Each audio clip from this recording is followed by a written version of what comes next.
안녕하세요. 오늘은 왜 그들만 부자가 되는가? 나까지만 껴주라. 이 제목의 블로그 글을 가지고 왔는데요. 돈과 인플레이션, 이 문제를 좀 깊게 파보려고 합니다. 이 글쓴이가 시작부터 좀 재미있는 얘기를 해요. 우리가 정치인이 안전하다고 하는 예금, 적금 이런 건 철석같이 믿으면서 정작 그 정치인 자체는 잘 안 믿는다는 거. 여기서부터 뭔가 이야기가 풀릴 것 같죠? 네, 아주 예리한 지적인 것 같아요. 이 글은 우리가 그냥 당연하게 쓰는 인플레이션이라는 말 있잖아요. 그 단어 뜻 자체에 질문을 던지면서 시작해요. 우리가 그냥 받아들였던 개념인데 이걸 다시 생각하게 만드는 거죠. 맞아요. 글을 보니까 예전에는 인플레이션이 그냥 통화량의 확장, 그러니까 돈이 많아지는 것 자체였는데 어느 순간부터 물가 상승으로 의미가 좀 바뀌었다, 이런 얘기더라고요. 이 정의가 바뀐 게 이게 왜 중요한 걸까요? 그냥 용어만 바뀐 건 아닌 것 같은데요? 그게 사실 핵심적인 부분인데요. 통화량, 그러니까 시중에 돈이 얼마나 풀렸냐 하는 거는 M2나 M3 같은 지표 있잖아요. 이걸로 비교적 명확하게 볼 수 있거든요.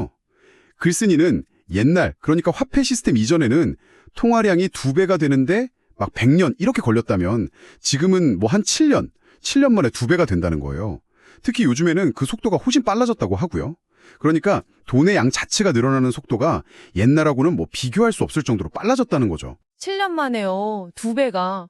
와, 그럼 글쓴이 계산대로면 이게 연 한 7%씩 돈이 늘어나는 셈인데 제가 만약에 연 5%짜리 적금을 들었다? 그럼 실제 가치는 매년 2%씩 까지고 있다는 거네요. 근데 정부가 발표하는 그 인플레이션 지표, 물가 상승률, 이거랑은 좀 다르게 나올 때가 많잖아요. 이 차이는 좀 어떻게 봐야 할까요? 우리 경제 인식에 어떤 영향을 줄까요, 이게? 바로 그 지점입니다. 정부는 보통 여러 품목의 가격 변동에 가중치를 둬서 소비자 물가 지수, CPI 이런 걸 발표하잖아요.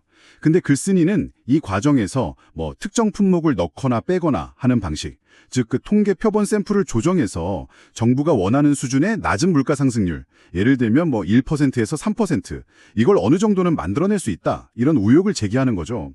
물론 이건 이제 글쓴이의 주장이고 저희가 검증할 수는 없는 거지만요. 공식 통계랑 우리가 피부로 느끼는 물가 사이에 왜 차이가 나는지 그걸 설명하려는 시도인 셈이에요. 그래서 글쓴이가 예전에 그 교촌 치킨 가격 올랐을 때 자기도 엄청 욕했는데 나중에 생각해보니 이게 사실은 정부가 돈을 막 풀어서 화폐 가치가 떨어진 거.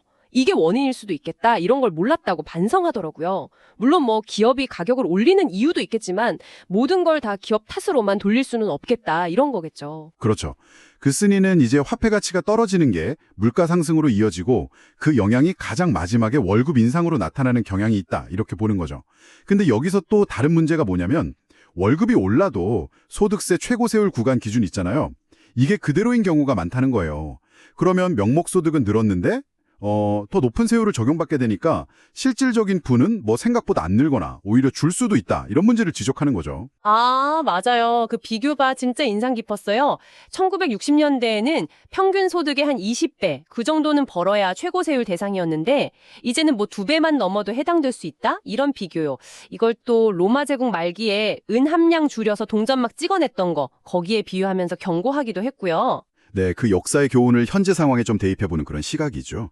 화폐 가치가 변하는 게 개인의 삶뿐만 아니라 사회 시스템 전체에 어떤 영향을 미치는지 생각해보게 합니다. 이런 분석도 흥미롭지만 저는 특히 그 훈련소에서 몽쉘이 화폐처럼 쓰였다는 일화 있잖아요. 그게 되게 기억에 남아요.